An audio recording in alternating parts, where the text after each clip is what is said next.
মায়াপুরে ইসকনে বিজেপির রাজ্য সভাপতি সুকান্ত মজুমদার। নদিয়ার মায়াপুর ইসকনের প্রধান কেন্দ্র এলেন বিজেপি রাজ্য সভাপতি তথা কেন্দ্রীয় শিক্ষা প্রতিমন্ত্রী সুকান্ত মজুমদার। প্রথমে মায়াপুর ইসকন পরিদর্শন করে এরপর মায়াপুর ইসকন পরিচালিত মায়াপুর ইনস্টিটিউটের 25তম বর্ষপূর্তি উদযাপন অনুষ্ঠানে দেখা যায় তাকে। এরপর মায়াপুর ইসকনের ভূয়সী প্রশংসা করলেন। বাংলাদেশে ইসকনের ওপর হামলার ঘটনা প্রসঙ্গে সুকান্ত মজুমদার বলেন, শুধু ইসকন নয়, সমস্ত সনাতনী ধর্মাবলম্বীদের পাশে ভারত সরকার তথা দেশের প্রধানমন্ত্রী নরেন্দ্র মোদী সর্বদাই রয়েছেন। এরই মধ্যে সোশ্যাল মিডিয়ায় ভাইরাল হওয়া একটি ভিডিও যেখানে রাম মন্দিরের প্রধান পুরোহিতকে জল সমাধিস্থ করা হয়েছে। এই প্রসঙ্গে বিজেপি রাজ্য সভাপতি বলেন, বিষয়টি তিনি দেখেছেন এবং শুনেছেন, তবে এর চেয়ে বেশি দূষণ অনেক কিছুতেই হচ্ছে এ রাজ্যে। সেই সঙ্গে তিনি বলেন, কুম্ভ মেলায় যাওয়ার পথে বিভিন্ন সময় ট্রেনের পথে পাথর ছোড়া এবং সড়ক পথে সাধারণ মানুষের ওপর আক্রমণ করা হচ্ছে। আসলে এটা বড় কিছু করতে গেলে অনেক বাধা বিপত্তি আসে, এটাও ঠিক তেমনই। শুনুন আর কি বললেন তিনি।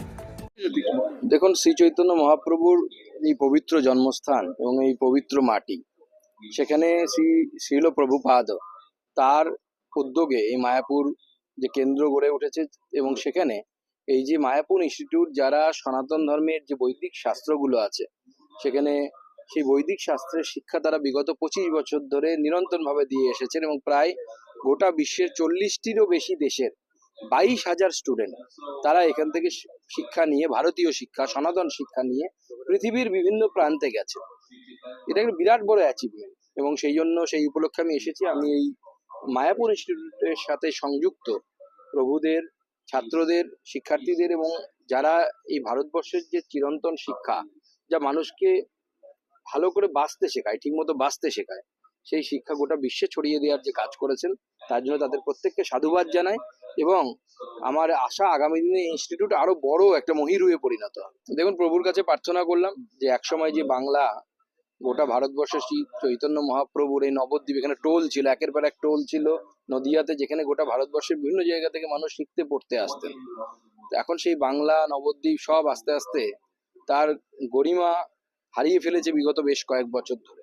বাংলাকে আবার সেই জায়গায় যেন প্রভু ফিরিয়ে দেয় এবং আমার মনে হয় সেই নবজাগরণ শুরু হয়ে গেছে এবং মানুষ বুঝতে পারছে যেভাবে কুম্ভে, সে ভারত বা আমাদের প্রয়াগরাজের কুম্ভ হোক বা আমাদের ত্রিবেণীর কুম্ভ হোক, হাজার হাজার লক্ষ লক্ষ মানুষ যেভাবে এসেছে, প্রমাণ করছে যে মানুষের মধ্যে আবার সেই জাগরণ শুরু হয়েছে এবং মানুষ বুঝতে পারছে যে এছাড়া কোনো পথ হয়েছে। মানে এ তো নতুন কিছু নয়। আমরা যখন ছোটবেলায় রামায়ণ পড়েছি যে ঋষি মুনিরা যখন যজ্ঞে বসতেন, তখন রাক্ষসরা এসে সেখানে হাড় গোড় ফেলে দিত, হামলা করতো, যজ্ঞ বন্ধ করার চেষ্টা করতো।